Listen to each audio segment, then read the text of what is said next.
Thanks for having me here. Listen, I'm disappointed last week that we got along as much as we did. So this week we're going to fight. We certainly are. There's a lot of topics that we want to dive into, and I want to start with one of the biggest political shockwaves, I would say, but I don't think it was that big of a surprise to many people.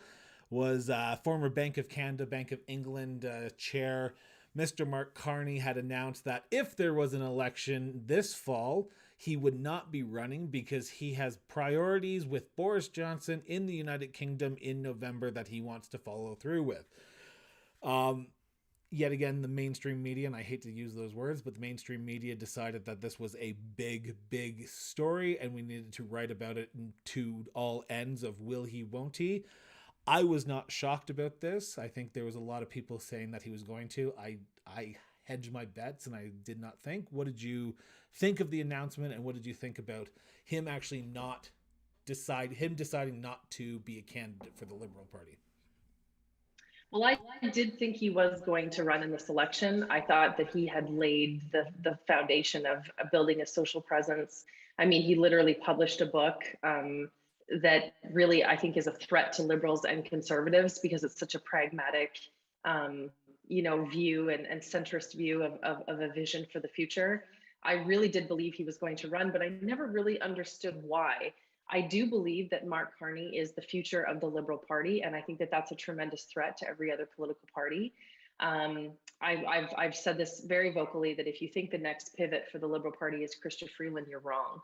Mark Carney has a tremendous amount of capacity, not only in the economic space but also in the policy space to effectuate change that I think would be very interesting for Canada. Myself as a conservative would have a very difficult time, placing a conservative vote with a Mark Carney on a liberal sign. So knowing that I'm extraordinarily ordinary and a lot of people think the way I think, I think it is a nice pivot for him. I do think he will take a run at the leadership.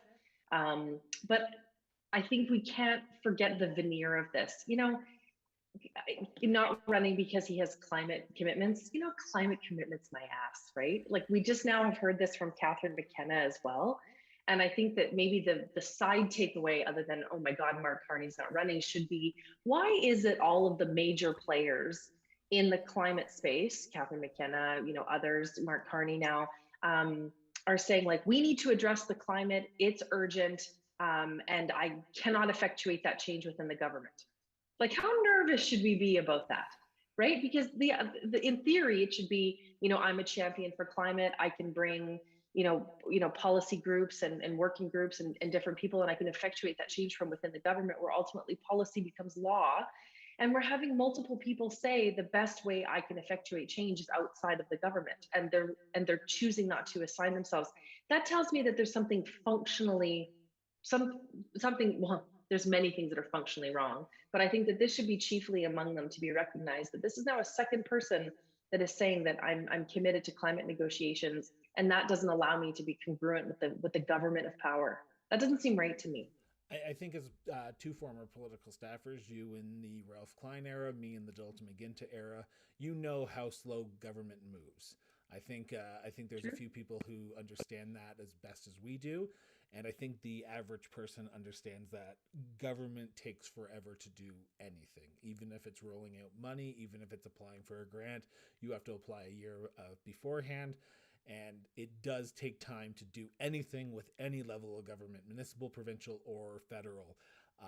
I do understand where you're coming from when it comes from the hey, we can't do anything about climate change in government, so we have to go start our own company or continue working with Boris Johnson, who, let's be honest, is probably when it comes to climate change a lot on more on the right spectrum compared to where Justin Trudeau has tried to position himself.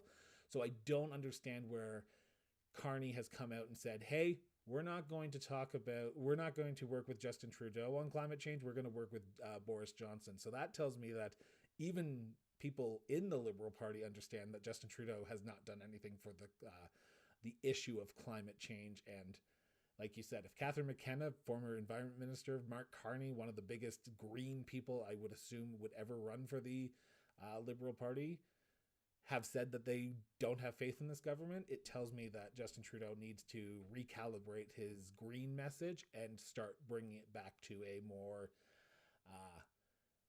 Green Party view, because they're imploding and they need to pick up those seats and if those votes, and if they aren't, then that gives opportunity for other parties to go up the middle and get those green votes. I get that, but this is also about alignment. This is also about personal alignment. I mean, I've made no secret about it that I was asked to run for the Conservative Party when Andrew Scheer was the leader. And as a candidate, you really have to ask yourself, am I going to extend my personal collateral and my brand, regardless of how small or insignificant it may be, against a leader who believes what they believe?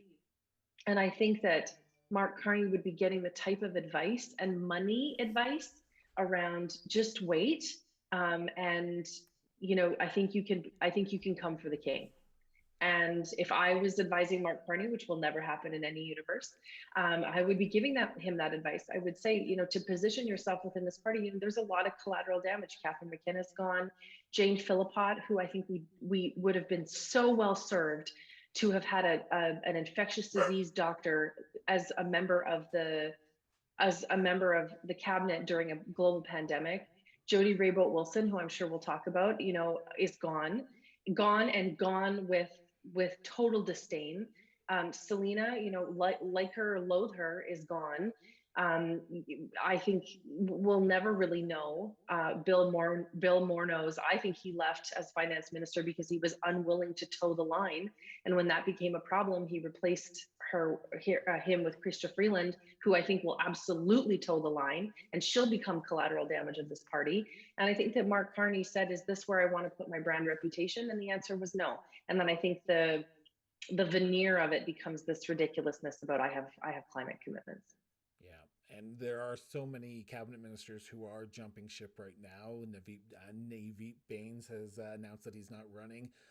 The one I'm still watching for, and I'm anticipating probably an announcement here soon. I know he is up for re-election, but that doesn't stop people from pulling out last minute, is our defense minister, Harjit Sajjan, who has been getting hit after hit after hit after hit in the opposition parties, and it seems like any week goes by and there's a news stories about him. So like you said, the narrative around being towing the party line is there, but Trudeau's willing to drop anyone left, right, and center if it allows him to advance his career as prime minister for another 2-3 years. And yet not dropping the ones that he should. I mean, Mark Garrettson, that guy, I'm so grateful, because I always wondered if I could ever belong in Parliament, and he proves that anybody could be in there. Some of the ones that should be jumping or should be held to account. I mean, yeah, Sajjan is one of them. Carolyn Bennett is another one of them. Yeah, Carolyn Bennett is another one. Mark Garrettson. It is interesting to me that you're hemorrhaging a striking amount of people, and yet the people that are staying with you are the people who probably provide the most harm to you. And I mean, Conservatives are very good at this. They've written the playbook on this in the past. So I don't want to be the pot in the kettle on this one, but it is interesting. But I think I'm guessing that Mark Carney's just been getting some advice around, let this thing come apart. And I think that, you talk about him having a green message. I do think he has a striking green message, but I also think on the other side of the spectrum, on the conservative side of the spectrum, he's not about drama. And so many of us are tired of the hollow drama and the lack of action. And as we continue to go through leader after leader after leader, I think Mark Carney has an opportunity to stand closer to the center of the political spectrum, especially on strong economic growth messages, which he really detailed well in his book. And I think that he's got more opportunities than he has deficits. I think the one thing that we haven't mentioned when it comes to Mark Carney is his age, and I hate to play the ageism card when it comes to politics, but he is no young chicken. The older he gets, the more time that passes that he's not in Parliament, that the leadership does not come up for a vote, the more likely he is not going to run. So I would be very interested to see if there's a leadership election probably in the next 3 to 4 years, because if Trudeau wins his majority, this will probably be his last election. This will be the last. Yeah. And Mark Carney will be in his 60s, and I do not believe that a 60-year-old would be able to attract the youth vote as a younger or more upstart candidate. And I don't know who that is in the Liberal Party, because when Stephen Harper left, there was a vacuum and no one really knew who was going to run or who wasn't going to run, and everyone under the bus decided to run. Even Kevin O'Leary decided to run. So I don't see how Mark Carney can wait any longer to get into politics, and this blows his chances of potentially ever becoming leader, in my view. So yet again, this is why we disagree on so many things. Stop it. No way. When you're wrong, you can buy me a steak. True. The next big thing, and we mentioned it briefly there, is Judy Wilson-Raybould. Miss Raybould's book, Indian in the Cabinet, and I should say Indian as in air quotes, in the Cabinet, because that is the title of her book, was expected to be released in October, which everyone was excited to read, because hypothetically that's when an election might be called, if there was going to be one. And then HarperCollins, the publisher of the book, decided, hey, we're going to move it up to September, middle of September, potentially coinciding with a election call there, potentially with the last few weeks or the first few weeks of a campaign. I am shocked about this, but also at the same time, if Miss Wilson-Raybould is actually telling HarperCollins what to do, she has the best political mind that I could potentially ever equate to, because everything she has done in the last few weeks has positioned her for a run provincially, municipally, to do whatever she wants after this. What was your opinion of the change of release date in the book before we start talking about the book? Okay, yeah. So the big question, I think I even sent you a text message saying, like, what does she know? Yeah. This is probably the most revealing thing about the election timing, is what she thinks she knows about when we're going to the polls. I have kind of an unpopular opinion on this, so let me try to give the two sides of it. First of all, I think that Judy Wilson-Raybould is a statesman. I think she is a statesperson at a time when we have very few of them in the House of Commons. I am very sad that she is not running in Vancouver Granville. I think about Bill 96. Like, people really don't know this because we weren't paying attention because we were dealing with this little thing called COVID, but it's important to note that Quebec brought forward Bill 96 and said, we want to have Quebec be unilingual. We want to have nationhood for Quebec. We want to have all of this sweeping power. And everybody was like, yeah, of course we need, yeah, for sure you can have it, because we know we can't get elected without Quebec. And she stood up and said, no, this is not the right choice for Canada. And thank God she opposed it. Otherwise, it would be law today. And I think it is vital that we recognize the power of independent people, especially independent people with a political mind like Judy Wilson-Raybould. I will be upfront and say, hold on. I just want to jump on that note here for a second. You have to remember, she wasn't the only independent to vote against that motion. Yeah, true, but she was the most vocal, right? So Mr. True. Derek Sloan, Mr. Conservative, Mr. I don't know where he's coming from, voted against it as well. But continue on. Sorry, I just wanted to add my 2 cents that liberal independents aren't all the same. There are conservative independents who think that there shouldn't be a one nation, but go ahead. That's true. My apologies. What's happening is that as a conservative who believes that Derek Sloan is going to be the death of conservatism, I'm doing what I do when I break up with a boyfriend. I just pretend they died and just don't pay attention to where they are politically. But the other side of Judy Wilson-Raybould, my apologies, is that she also has this least likable character trait, is that she has a tendency to have a little bit more drama than I think is necessary. The recording of the phone calls that ultimately got her kicked out of the party, sometimes I wonder, like, was there another way to do that in a less dramatic way? And what I'm trying to avoid is, I spent enough time in the United States to really understand that, Trump style politics was really about, try to effectuate as much change as you can and then write a tell-all book. And I really think that it cheapens the experience of everybody, these tell-all books. And, I really hope that, and I've really been reading a lot about this book, in anticipation of it coming out to try to get as much as I can. She talks about it as a memoir, which drives me crazy because she isn't done. She's hardly started in her political career. But I'm worried that it's going to be about, the drama that was infilled. It's going to be like this tell-all against Justin Trudeau, and it's going to be like, I can come for the king in the election season.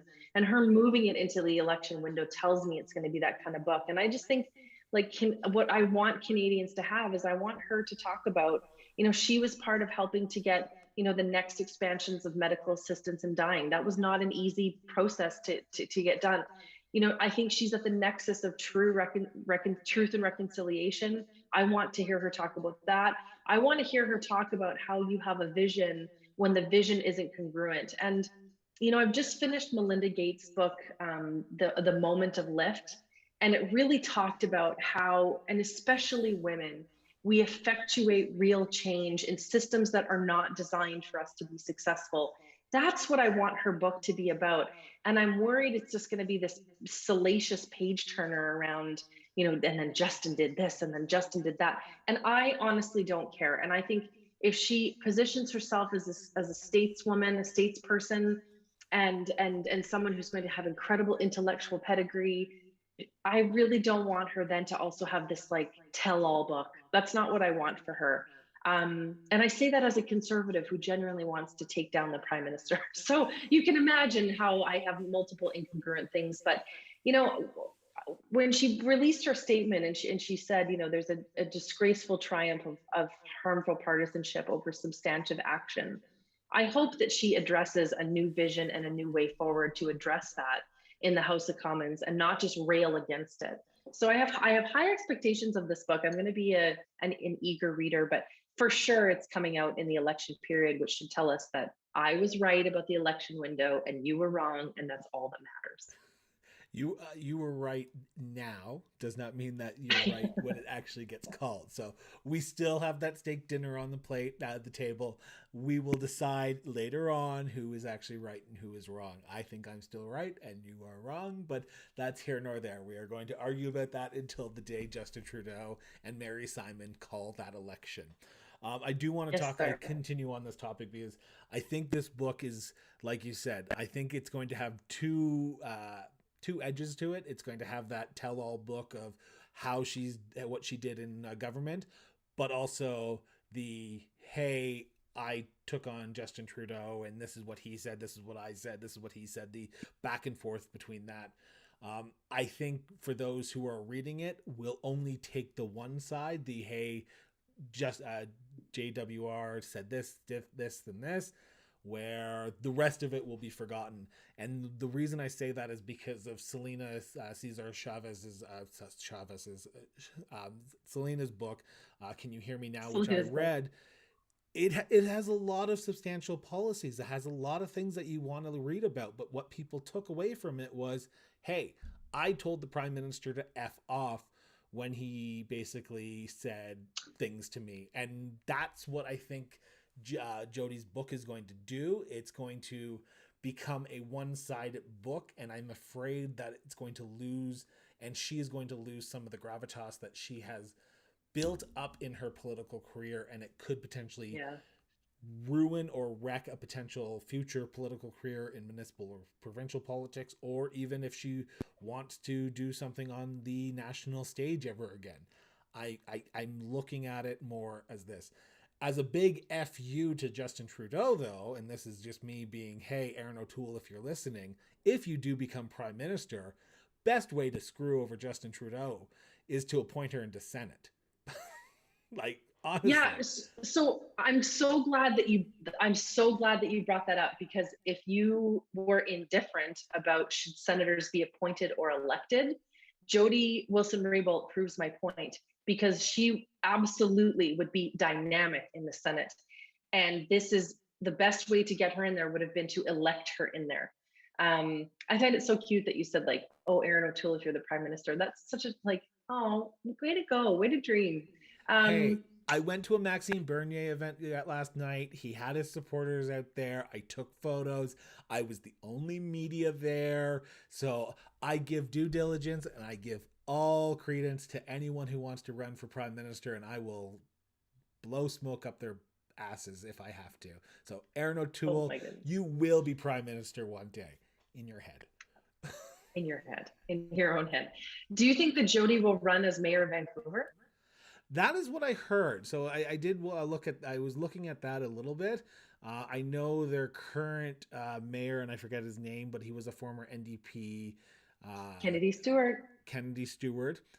He is up for re-election in a few years. I can see Jody potentially taking on him. The issue with Vancouver politics is the party system. Party system. So Jody would have to get with a party or potentially run as an independent. And those, because she has the name and she won as an independent, she could do it. But I would be very reluctant to see her run as an independent mayorally. I can see her potentially, if Horgan steps down, becoming leader of the NDP. And I think that that's a demotion. I think she wielded so much power in Ottawa, and I want to see her stay federal, Jody. Yeah. The thing that we will know, the thing that we both know, is that we don't know where she's going, but she does. Oh, she's probably known where she's going as of 2019 after the last election. She knows it. Like I said, she has one of the best political minds in Ottawa that has left Ottawa, and I think there's going to be a vacuum gap of knowledge and power and actual, like you said, statesmanship, because I think with her gone, there's nobody to fill that actual independent voice anymore, and that's going to be a detriment to our parliamentary system. I think she is well aware of what putting this book out on the 14th or the 12th, I forget which day it is, and 14th. The 14th? 14th. So when that book does come out, I think she's ready for her cross-country tour, and I don't know what her cross-country tour is all about. Is it just, I hate Justin Trudeau now and I want him defeated? Or is it, hey, I have a story to tell and I want to tell my story to the people? Because if it's the latter, if it is the I hate Justin Trudeau, Liberals who elected her are probably all going to come out against her, which they've already started doing. But I think the bigger question is, like, so she says, like, I don't want Justin Trudeau to be the prime minister. And then the next question you get asked is, well, who then? And there is no one else. There just isn't anyone else. Do you want Erin O'Toole to be prime minister? Do you want Jagmeet Singh to be prime minister? Do you want Annamie Paul / Elizabeth May, whoever the leader of the Green Party will be, to be it? So that's my 2 cents on that. I am very hesitant to. I'm looking forward to the book, but I'm hesitant to see what the book actually has, because if it is the bash Justin Trudeau, I think she's done a disservice to herself and the political discourse of Canada. Agreed. Oh, I'm so disappointed. I agree. You agree with a semi-liberal? What? I know. Something's happened to me. I do want to mention this because you did talk about Mary Simon. We're going to jump around in our rundown here, but Mary Simon is coming up to be installed as the next Governor General on Monday, July 26th. She will be our official new Governor General of Canada. She met with the Queen yesterday via virtual Zoom, and she is ready to be sworn in. Since her the announcement of her being the next Governor General, there have been, I quote, 400. That's right, 400 complaints about her being unable to speak the French language to the ethics commissioner, to the commissioner of languages. I'm not sure exactly what it is. I apologize. My mind's blanking right now and I didn't take the note. But 400 people have submitted complaints that she does not know how to speak the French language, and it will hurt the French language and it will hurt Quebec potentially. And I'm saying that because I'm assuming all 400 complaints came from the province of Quebec. What did you think of this report when it first came out? Because I read it in CBC and the Globe and Mail that these were coming out, and I was shocked and dismayed because honestly, she was an awesome pick. Yeah. This shit bugs me. This bugs me. I don't have anything intellectual to say, honestly. I agree with Gary Mason's piece in the Globe and Mail that says maybe if you speak one of the country's first languages, you shouldn't have to learn the two others. Just a thought. But this is ridiculous. This is what happens when there's always separate rules for Quebec, right? And I mean, you have to remember this Bill 96 business. And I know I keep harkening back to that, but they're actually making Bill 96 is about trying to make one province unilingual. They're actually trying to remove English. This whole issue of our official languages is going to have to come to a head somehow. But this is the bigger piece to this. I don't want to make this about like what Quebec needs versus what the other countries have. I want to really remain focused on what I think is at the heart of this issue, which is that we are going to have the wrong people represent this country if we continue to look at their deficits over their capabilities. And I'm seeing at the municipal level and at the provincial level good people choosing not to run because one of the first meetings they have to sit in is these are all the things that are wrong with you. Now, let me be clear that I'm an advocate for reality therapy. I'm a conservative, and I think that that is the reason why conservatives are not being elected is because they don't look in the mirror and say, okay, what are our deficits that we need to change? So there is a worthwhile exploration at a party level of, who are we and who do we aspire to be to align ourselves with the potential and momentum and direction and will of Canadians. But Mary Simon is a great pick. I think she's really got an understanding of the truth part and the reconciliation part as individual action items as we address our Indigenous history and future.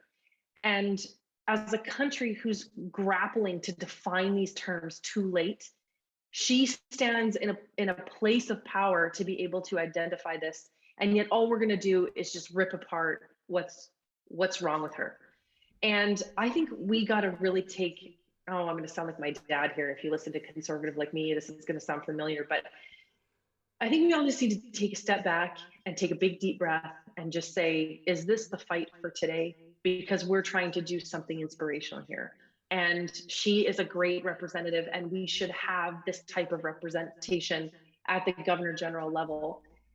I said this last week, I'll say it again. She's made a commitment to learn French at 73. I think that is a tall task, but it's important to remember that the Governor General's office is absolutely stacked with Francophone, like not just French speaking people, but Francophone Canadians who can help to lift that. And I want to just ask the question around like, when did we stop being a country that said she doesn't know how to do this, so we're going to lift her into this? Like, when did we stop being so aspirational? Like, what happened and who's responsible for this shift? Because this is a prime example of all Canadians coming together and saying, memorials and monuments and outrage and burning churches isn't going to address truth and reconciliation. Having someone as our head of state that understands how to embed our Indigenous experience into the true Canadian experience is what we need. Let's look at let's look at what she doesn't have, and let's lift this. And I think if there was ever a time that Canadians needed to do that, it's on this issue.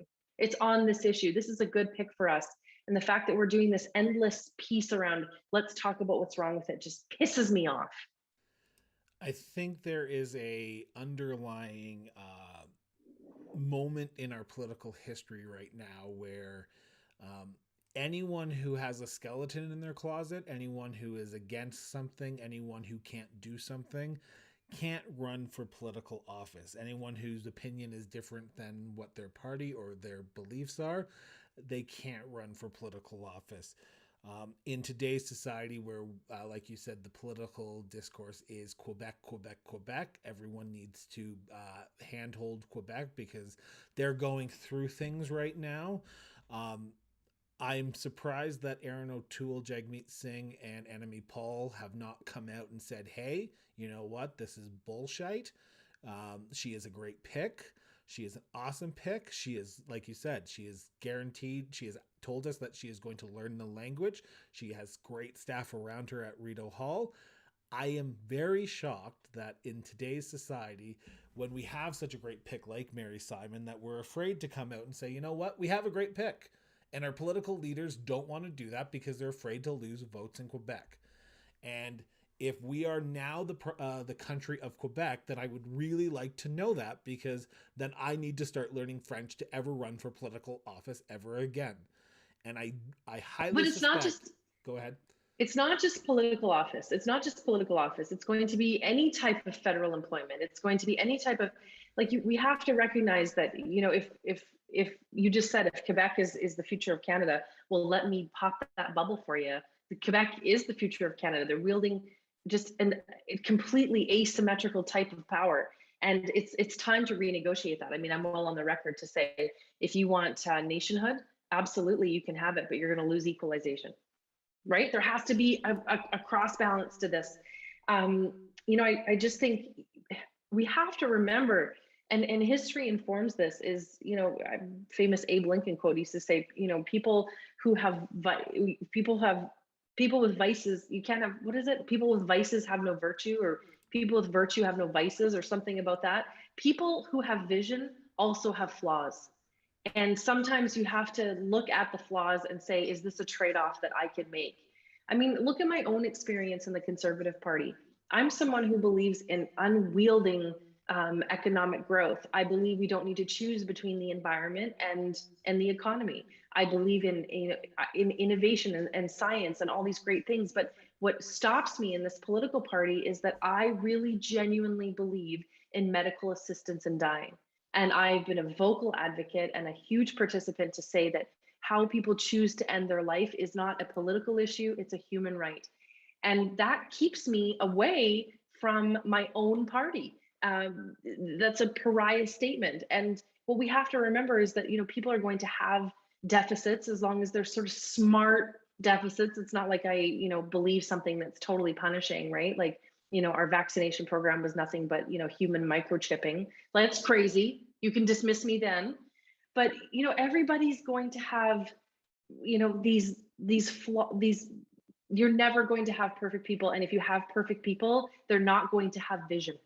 They're not going to have, you know, the type of character to address the adversity of the job. And I just think we have to just take a step back and just say, like, what are we doing here by constantly railing against people's deficits, overlooking at their capabilities? That's not who we are. That's not who we are. I am a quote unquote white male. I'm not sure why I'm saying quote unquote white male, because it's pretty obvious Yeah, I'm a white at least male. think you are. Yeah, I am a white male. I come from a background of privilege. I grew up in a safe household, in a safe neighborhood, and I was able to go to a great college, university, and moved out west. I got to ask this question to the woman in the room, the white woman in the room. Oh God, yeah, great. This is the moment. This is the moment where we're going to start arguing. Does what is happening with Mary Simon because, so I want to word this correctly. Is it because she's a woman that this is what's happening to Mary Simon? No. If this was a man, would it be different? No. This is about her not speaking French and that pissing off the people of Quebec. Okay. That's it. Okay. So now and I think, you know, I do think it's important to note that you have to know, given the current political climate and human sentiment, that some of those complaints were about the fact that she's an Indigenous person. Like, you just have to know that some of those were those garbage discrimination claims in there. But yeah, no, this is a 400 tells me that it's a movement. That Quebec is like, hey, listen, we have to be part of everything. We have to be quintessentially part of everything. And we don't feel part of this, and we're going to complain about it because that's what we do. I want to be clear. Oh, sorry. Continue on. No, go ahead. Okay. The reason I ask that is because we have seen male politicians fall down flat on their face. And I look at two examples more prominently than others, where we did not see a groundswell of people come out in against the politicians. We had Scott Moe, we have the current Premier of Saskatchewan, and the current Premier of Nova Scotia, Ian Rankin, who have openly admitted to drunk driving. We go back to this idea of we have to be held to a higher standard, and 400 people yet again is a quote unquote campaign, but there was no campaign against Scott Moe. There was no campaign against Ian Rankin for doing what they did. They were drinking and driving. They got caught. They got fined. They could have killed somebody. And yet there's no groundswell of, hey, you know what? I'm sorry I did this. I'm sorry that, or I'm not, they did apologize, but there's no groundswell of 400 reports to the Auditor General in Saskatchewan and Nova Scotia to say they need to resign, they need to leave. But yet when it comes to the French language, because we are a bilingual country, there is a groundswell of people saying, hey, she needs to leave because she doesn't speak the two languages. Yet again, this could be me being identity politics and playing off of it quite well. I think if she was a man, and I mean this with all due respect to every woman who is listening to this right now, if it was a man, I do not believe you would see the amount of people say, because he would have said, hey, I'm going to learn the language. And I think everyone would be like, okay, I think it's a lot harder to be a woman in politics right now. And we'll talk about that in 2 seconds. But I want to get your opinion on the groundswell of, is it just Quebec, or is it just our political discourse that has changed, that no matter what, we have to just bow down to Quebec and just let them do what they want and just let them throw their tantrum? Well, no, you don't get to throw a tantrum in this country. There's only 35 million of us. Everything is about adaptive leadership and having to work through things. And as a person from a province who is used to being disappointed by decisions in Confederation that leaves us out, I think it's important that Quebec realizes that everybody gets a turn being disappointed. This is yours. But coming back to your earlier point, I think you do have to extrapolate all the parts here. Is it more difficult for a woman to be in the political space than it is for a man? Yeah, I do believe that that's true. I think that's why you have so many groups that come forward to encourage women to run for office. I mean, I'm no fan of Catherine McKenna, but her being called Climate Barbie still pisses me off. So, I do think it is a different experience. I think to your earlier point, you're absolutely right that there are sometimes different rules for men than there are women. I think the best example that you have at the federal level is Julie Payette has a disastrous culture in the Governor General's office, and she's out. The head of defense has a systemic problem with sexual assault against women who have committed their life to the armed forces, who are willing to die for this country, and he remains in that post. So, you have to really look at, are there different experiences? I'm watching the issue with Carolyn Bennett in her office very closely, because if then a decision is made that she has to go, then we have a trend and a pattern, right? That offices led by women that are untenable lead to the dismissal, and that simply does not occur for men who hold that office. So I'll be watching that very carefully. There are different roles between the genders, but I think on this issue of Mary Simon, this is so about the language, and this is so about Quebec, and this is so about the idea that Quebec is committed to fighting its language as quintessential to its identity, and they're not willing to take the loss, even though the trade-off is really a woman who has exceptional leadership in this space. Does That's this what hurt this is the about Liberals in the next election, do you believe? Because I'm looking at it as hey, we need to pony up to Quebec because that's how you win a majority. You don't think it's going to affect them? No, I do not. There's enough for Quebec being offered by the Prime Minister's office. There's enough there. We'll be fine. She'll be fine. He'll be fine. For those who are tuning in right now, we are at the about 40-minute mark. We are talking the biggest political news stories of the week with Jennifer Sanford, the host of Conservative Like Me. I was going to say Political Like Me, but Conservative Like Me podcast host, which can be found in the show notes. So I highly recommend that you go over and check it out, because she has some great conversations with her guest and her father about the biggest things that are happening in the conservative movement today. So Jennifer, I want to talk about a little bit issues a little bit closer to home. We have two political parties, the Alberta Party and the Alberta Western Independence Party, who, while we are in the midst of a leadership campaign, are finding themselves without candidates for said leadership campaign. We have talked on this show numerous times about the Alberta Party, so I'm going to start there, but I want to dive a little bit deeper into it. But we are less than 40 days away from the cutoff date for the leadership campaign for the Alberta Party. Not one candidate as of yesterday. There might have been one at 8 o'clock this morning who was raring to go at Elections Alberta to send in their information to lead the Alberta Party. Is the Alberta Party a dead entity now? Because when I spoke to Jackie Fensky, the interim leader, she said there's going to be a few candidates who are putting their name forward over the summer. We have yet to see that come to fruition. What do you think about the Alberta Party and the fact that they are leaderless with a leaderless campaign? I think that this is tragic. I think what a missed opportunity. All the momentum is on their side. I shake my head at this because I absolutely can't figure it out. I mean, my political mind says that this is Saul Alinsky 101, right? He wrote that book, Rules for Radicals, which is pretty aggressive. But one of the sort of gems in that book is, pick the target, freeze it, personalize it, and polarize it. And, that is the way forward for the Alberta Party. To be able to come to Albertans and say, we as a people, as a young, entrepreneurial, driven, motivated, resourceful, educated people, we deserve better. You stand still long enough waiting for major political parties to define a vision for this province, and ultimately at some point standing still, waiting for that vision to appear becomes the vision. Some really good policy ideas, a willingness to work with unions, investments in innovation, which would include post-secondary, and one big idea, let's say something like a train between Edmonton and Calgary, will get the attention of this party, and then you just build a steadiness, and then I think you can get a groundswell. I think you can say, this is madness. We have one party out of lockstep, and we have another party that we cannot afford. And Albertans deserve better than that. We're that bus driver party. We're just steady and responsible, and we've had 1 to 2, but no more than 4 accidents on our record.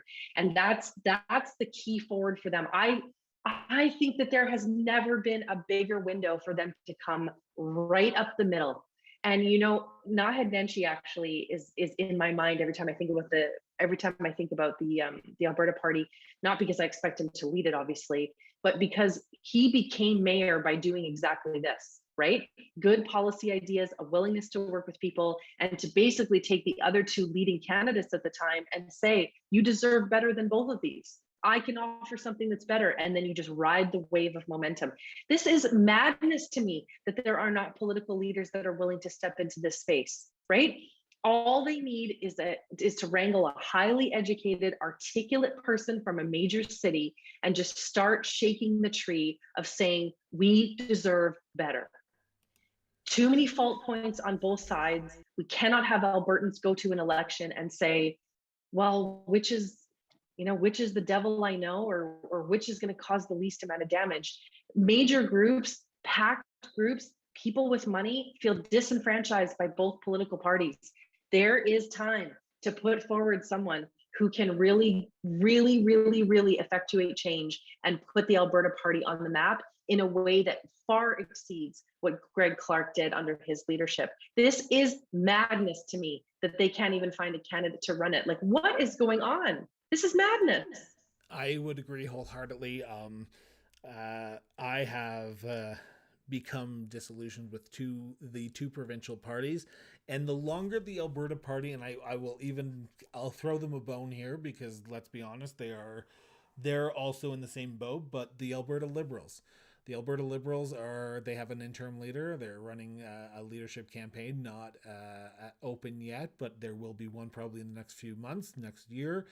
That the longer that these two parties, the two quote unquote centrist parties, and I know the UCP and the NDP are trying to fill that void of the centrist party, the longer the Alberta Party and the Alberta Liberal Party become, the longer they stay leaderless, actual permanent leaderless, the better chances, and I'm going to throw yet again these guys a bone, the Wild Rose Independence Party is gaining in the polls because people are trying to find a home.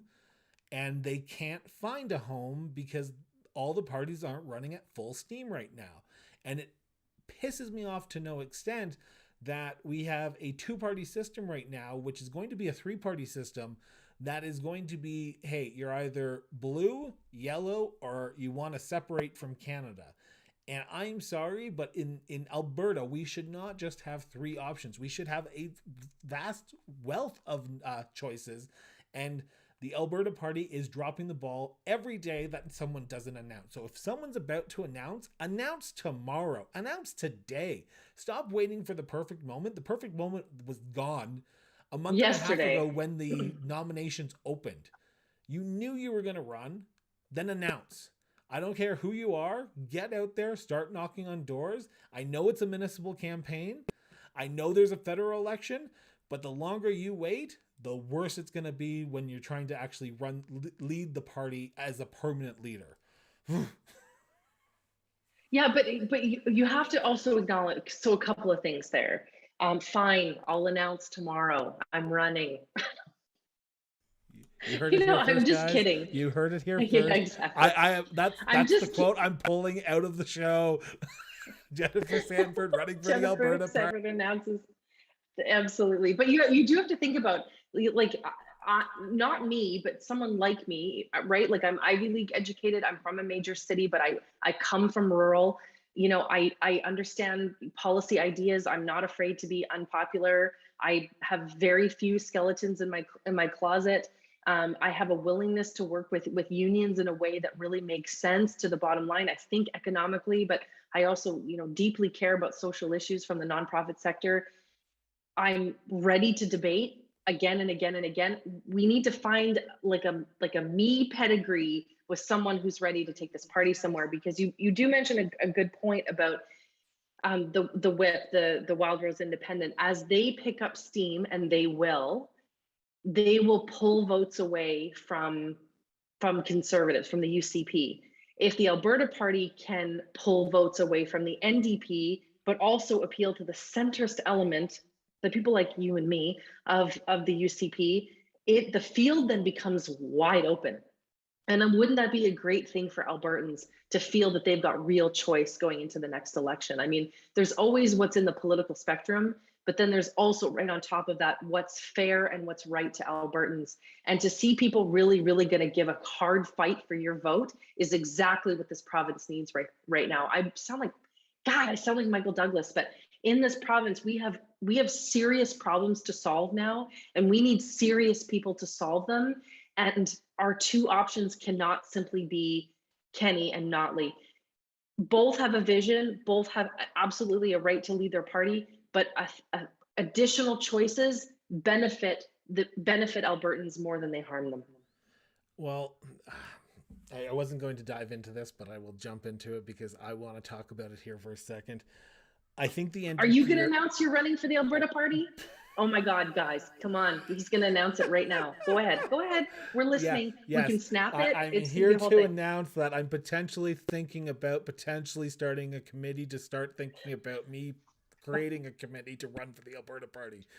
It's called a listening tour. Yes. I will have my book out on September 1st, and then we'll do a tour. I do want to talk about the NDP here for a second, and I do want to talk about it. And I know I did not give you any heads up on this, but this has been irking me for a while, and this is going to probably cause a little bit of a fight because I'm not sure where you stand on this. But the NDP are going through identity crisis right now. I will be honest, and I will be upfront about that. The Alberta NDP are going through identity crisis. You are seeing the Alberta NDP becoming a party of one, potentially two people. They are getting away from their idea of party of the working class and becoming the party of two people, Notley and Irwin. And I say that with all due respect to both of them, but they are becoming the party of two. The more and more you watch social media, you see the more and more Irwin is being pumped out there as a fundraising campaign tool, but also as a way to get the progressives. And I think that's doing a disservice to people who want to vote for the NDP and want to vote for what Notley did in the 4 years that they had. But if you are becoming a party of two and not representing all your MLAs and not promoting all your MLAs, I think you are hurting the chances of potentially becoming a government again. And that's my opinion. I'm doing a quick study on this, and I've been following social media for the last few weeks. But the more you watch Rachel Notley's Twitter feed, her Instagram feed, I would say 1 in 4 posts are of Janice Irwin. And if that's the new party, then I think the party needs to go through a little bit of a rebrand, or Notley needs to step down and Irwin needs to take the leadership. There's my $1 million epiphany of July 23rd. Yeah. So, yeah. Okay. We can let that hang out there. Like, I don't pay much attention to the NDP because we cannot afford them. We cannot afford them. It's like when I go shopping for a car, and I don't look at a Lamborghini or a Porsche or a Range Rover because I cannot afford to drive those vehicles because we don't live in that type of economics. So good for them, whatever. It's also, you're also 2 years out from an election, and basically the UCP is doing a great job of eating its own young. So stepping back politically and just being like, hey, look, here's Janice Irwin and her cat oregano.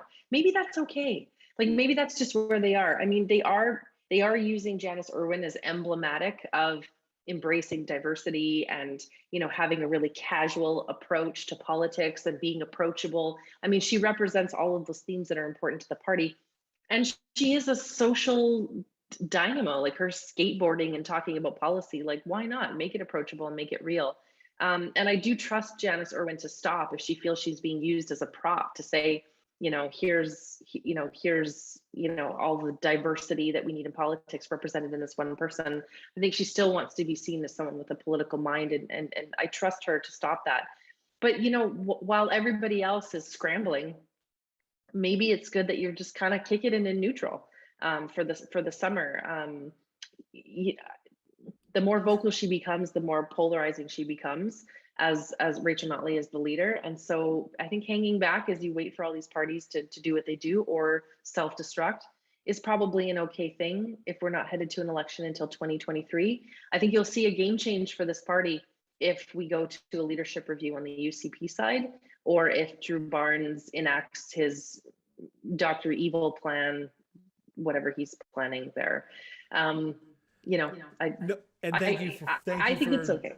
Thank you for going down the rabbit hole with me on that one. It's just been on my chest for the last few episodes, and I've wanted to talk about it. I just didn't know how to bring it up, and we were talking about provincial politicians or parties, and I wanted to mention it because, like I said, I think it might be true. They're just sitting back and relaxing and letting other people lead for a bit, but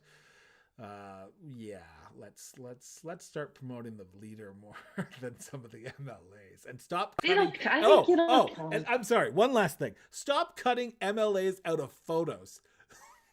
There's literally what is that about? 3 photos I've seen from both parties who are like, hey, here's the 2 people you want to see. We're just cutting out the people we don't care about. Like, seriously, guys. Wow. That's weird. That is weird. Okay. That's my rant again. That's my rant for 8:56 in the morning. I want to talk about one last thing before we do wrap up here. The border. We did talk about vaccine passports last week, but I want to talk about the border. So Canada has announced that anyone from America who is double vaccinated can come to Canada without quarantining. Yay, that's great news. Literally 3 days later, Joe Biden said, we're not accepting anyone from Canada until August 21st, potentially. What does this say that Justin Trudeau and Joe Biden are not on the same page with this? Because yet again, the greatest relationship ever, or whatever you want to call our 2 partnerships, they are not working on the same page when it comes to opening the border. Does this send a sign to you, and it sends a sign to me, that Justin Trudeau is ready to call an election? People are opening up the border. Now it's on just Joe Biden to allow our people into America, or is this just something I'm reading too much into? Well, I think on this issue of opening the border, I think it is indicating to me that, mommy and daddy are fighting. I don't think that there's this great relationship that we've been sold. And I think it's important to be transparent. Now, listen, I love Joe Biden. I think that, America having their dad back, I think that's also what we need here in Canada is just like, someone who's going to be like, hey guys, it's going to be okay. So I, take that with my love for Joe Biden. But his predecessor, Donald Trump, had this America First drumbeat around we're going to look after what's working for Americans and responsible for Americans, and Joe Biden has largely kept that mantra in check, just without the vitriol. It's important to remember that an America First paradigm of thinking, both socially and economically, has largely carried on in a Biden administration. It is ridiculous if you look at evidence-based decision making to know that our vaccination rates are higher and they're more qualified. We didn't have a lot of AstraZeneca. We didn't have any Johnson and Johnson, which has lower rates of effectiveness. We're a highly vaxxed and well-vaxxed population now, and we should see reciprocation on that border. I'm not buying at all the narrative that the Biden administration is saying we want to open the southern border and the northern border at the same time, and we're having a border issue. I do think that this is a larger issue around just looking at potential spending or I really don't know what the issue is, but I think it's important to harken back to the G7, I keep calling it G6, the G7 summit that we had, where Trudeau couldn't even get a meeting with Biden to talk about these issues. I am surprised by the United States choosing not to open their border. I do think that there's something bigger going on, but I also think that it's largely about America doing what's working for America. And if this is what's working for them and they want to be risk adverse and not maybe really look at the evidence in the same way that we all should, that's their prerogative. I'm disappointed, and I'm chiefly disappointed because the bigger issue here, and I feel this way about opening municipally and as we open, is that we need to start rewarding people who did the work. There were a lot of people in this country who got vaccinated that didn't want to. I have a good friend of mine who panicked so bad about having to go to a public space and get a vaccine, and it was not a positive experience, but they did it because they knew that you had to do the work. We now need to start rewarding people who did the work, people who stayed home, people who stayed away from friends and family, people who isolated and struggled to do so, who did the work to get vaccinated. We now need to meet those people and say, these are the freedoms that you are afforded because you did the work. And I'd like to see more policy geared in that direction than in the direction of, well, what are we going to do about all these people who are anti-vax, and how do we convince them, and how do we keep everybody isolated until we can convince them? I think, in the true spirit of self-efficacy, which is what conservatives have always stood for, is you do you, and if you choose not to, accept the consequences that you did not. And I think that begins with working with America to open the border to fully vaxxed people and leaving our anti-vaxxed or non-vaxxed people, right where we found them. One of the things that were mentioned yesterday at the campaign rally downtown Calgary with Maxime Bernier was we are now setting a course for two classes of people. While I don't want to believe that, I think the more and more I see people, this more and more divided people are coming over the vaccine, I'm starting to actually believe it, because we are now seeing businesses say, if you don't have your vaccination, you can't come in. If you don't wear a mask, you can't come in, even though in Alberta, and yet again, this is just Alberta, it is open to all.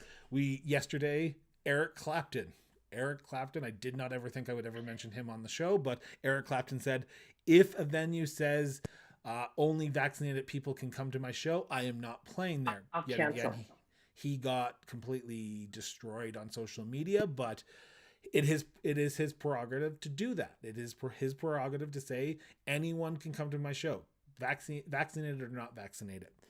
I know we were supposed to be talking about border reopening, but I want to ask you this, because I think this is the bigger question. The more we move forward in society around vaccination, do you believe we are becoming a more divided country because of the vaccinations, whether you be an anti-vaxxer or whether you be someone who can't get the vaccine because of medical issues, like myself. I have not gotten my first or second dose, and I'm not able to get it until I'm done my treatments. Do you believe we are moving to a more divided country because of that? And does it do a disservice for Canadians when we are now lumping people in as you're either vaccinated or not? I think there's two issues here. The first is let's just step back and realize that we've survived 3 waves of a global pandemic. Sometimes I just stop actually and pause and think, later I'm going to look back and say, I survived a global pandemic. Like many people listening, I lost people to this pandemic. There was loss, people died. A close friend of mine lost his father last week to COVID. My heart breaks for Brett. And lost others in my own age group. I think it's important to remember that we are working through hopefully the end of a global pandemic. So having 2 systems where we're trying to acknowledge the people that did well and were able to get vaccinated and survived, and also protect the people who maybe in your case did want to get vaccinated or didn't want to get vaccinated. I know we never talk about it, but couldn't. And then the people that didn't want to. I think we have to, I think we're going to go through a period where we are going to have 2 sets of rules. I don't think that equates to 2 classes of citizens, because at some point COVID will dissipate. It will become, like the common flu, something that we have to be mindful of and something that we have to be vaccinated for. But I think this will come to a close. This isn't a forever issue. This is just, anyone who works in emergency management knows that it is very easy to roll up an emergency response. It is messy and complicated to roll down an emergency response. It has all these weird iterative things that happen. And having 2 sets of rules for 2 different vaccination situations is going to be part of that. I think we're also going to have in certain parts of the world issues with what I call dilapidated vaccination, where we have some people who received that China-based vaccine, which now they say only has 50% effectiveness. I think that group of population is gonna have some trouble. So it's gonna be messy as we roll this down. But the bigger thing we have to take away is the part of people to people. What does this say about who we are as people and as a society? I've watched, and I've had many conversations, certainly with my father, about this. Is we through COVID, we did learn that the rules of the road are changed a little bit. We did see, neighbors turning on neighbors reporting neighbors, people being shamed for their mask behavior. I know my own mother struggled so much with the mask issue. She just struggled to keep it on her face. It wasn't that she didn't care. It wasn't that she wasn't part of the process. It was that she just struggled with the mask piece. And did we seize every opportunity to help one another? Or did we choose to use, shame and subjectiveness to really cripple one another? I think this is the big question that we're going to have to ask ourselves in the postmortem is, did we come together as we fought COVID, or did we come apart? And no government is responsible for that. Only we ourselves are responsible for that as a society. And I think that's where we're going to figure out the 2 classes of citizens is how do we work together, right? If we live in Calgary, right? So I think about the Stampede. If you wanted to go to Stampede, be safe. If you didn't want to go to Stampede, you had absolutely a right to stay home.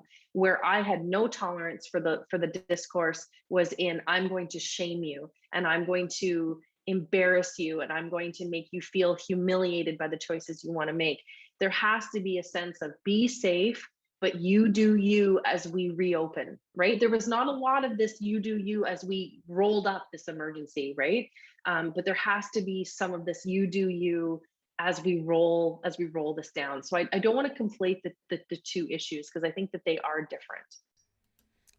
I'm glad you said that, because I'm on the same opinion to you when it comes to hitting people when they're down. You know what? Some people, for their mental health, for their ability to recover, to their ability to get back to quote unquote semi-normality, they needed to go to the Stampede. Some people just wanted to go because they wanted to go. I have no grudge against anyone who wants to do whatever they want, as long as it's safe, as long as it's not hurting anyone else. Now, for those people who are going to send nasty emails saying that if you're not vaccinated and you went to Stampede, you're potentially spreading it to other people, I'm going to say this, and I'm going to say, shut up. I understand that you're going to be pissed off that everyone is not following what you believe is right. But at the end of the day, we are a country of free movement. We are a country of free speech. We are a country of free ideas. And the moment you start saying that your idea is better than anyone else's and your idea is the correct one, is the moment I stop listening to you. I'm going to be wrong sometimes on this show. I'm going to be wrong, and I see Jennifer smiling right now, but I am going to be wrong sometimes on this show. And I will admit when I'm wrong. I will state my opinion to the best of my knowledge. And if that peeves people off about where I stand in the political spectrum, then so be it. I do not stand on the left or the right. I would say I'm more center right than I more people would give me credit to. I believe that the death penalty should be brought back. Does that mean that I'm a bad person? Possibly. Here we are. But when it comes to the vaccine, my God, we're going to have to fight about that later. we will talk about that in a future episode for sure. I believe. But it's about. Go ahead. It's about the doors, right? You know, I was raised and something that I tout out and something that I certainly believe in every relationship I have is that everything has to pass by 3 doors, right? And I think about this with COVID. I think about this with political policy. I think about this about, you know, how we interact with one another. Is it truthful? Is it helpful? And is it kind? And if you can't get what you want to say through all 3 of those doors, then where does it have a place? I mean, we can have true dialogue. I'm such a champion in this country around living in a marketplace of ideas. I think that the intellectual capacity of our citizens is our greatest resource as a country, and there's only 35 million of us. We can have differences of opinion and differences of thought, but as we come together to have that great discourse, we can achieve outstanding things if we just look at, is it truthful, is it helpful, and is it presented in a kind way? And I think our COVID experience would have been entirely different had we had those 3 values in mind as we work together as a society. Because, you know, the government at the federal and municipal and provincial level tried to do what it could. I think that there were lots of great things that happened, and I think there are lots of tragic mistakes that occurred. Before we do a postmortem of the government, I'd like to see a postmortem of us as citizens to say, how did we do? How did we do supporting one another? There were some really outstanding things that happened in terms of communities supporting communities, but there was also a lot of bullshit that occurred that didn't help one another at a time when we were very isolated. And so I think that matters as we talk about it, which we are totally not talking about the border anymore. Yeah. Which, you know what, it is what it is, because this is the great thing about the show. We will start with one topic and we'll branch into a bigger discussion about values and where we go as a country. I do want to give you the last word, and on this question, we are rounding the corner of COVID-19. We are now potentially, knock on wood, out of the worst, and I say that hesitantly. Do you see Canada being a better country because of what we went through, or a more divided country where we are now allowing everything to be part of the political discourse? Because COVID-19 should not have been part of the political discourse, but it became it because of politicians and policies that were put in place by politicians. Do you believe that we are more divided now, or do you think we are going to be stronger as a united country moving forward? Last word. Well, I'm largely disappointed in how the vaccine rollout was not an initiative of national pride. I think it was made unnecessarily complicated, and I think those are the consequences of not putting communicators and rhetoricians in places of power when you deal with a vaccine rollout. That's my 2 cents on that. I think the answer will come in the vision that will arise from new political leadership, not the existing one we have. but in new political leadership. I do think that we were very hard on one another as a country. I do think that we're tired and we're worried and we're concerned for the future, and rightfully so. I think the pain points of COVID have yet to really manifest themselves. We've yet to really see the pain of inflation. We've yet to really see the pain of just how many businesses folded under COVID that we believe will come back that won't in fact come back at all. So I do believe that while the disease itself, we're on the other side of it tentatively. I believe that the economic impact is only just being felt. And that worries me tremendously. And I think that that we should be concerned for that. But I'm not losing hope that there won't be leadership with a vision to say we can re-rally here. And I think the shining light to that will be that Canadians are ready to unite around a new rally cry for their country and what the vision is. We really do have to define what Canada is post-COVID. What do we stand for? What do we believe? And where are we going to find a new sense of pride and unity? I believe it's possible, but I believe with the current infrastructure, it's not there. And that really is very sad to say.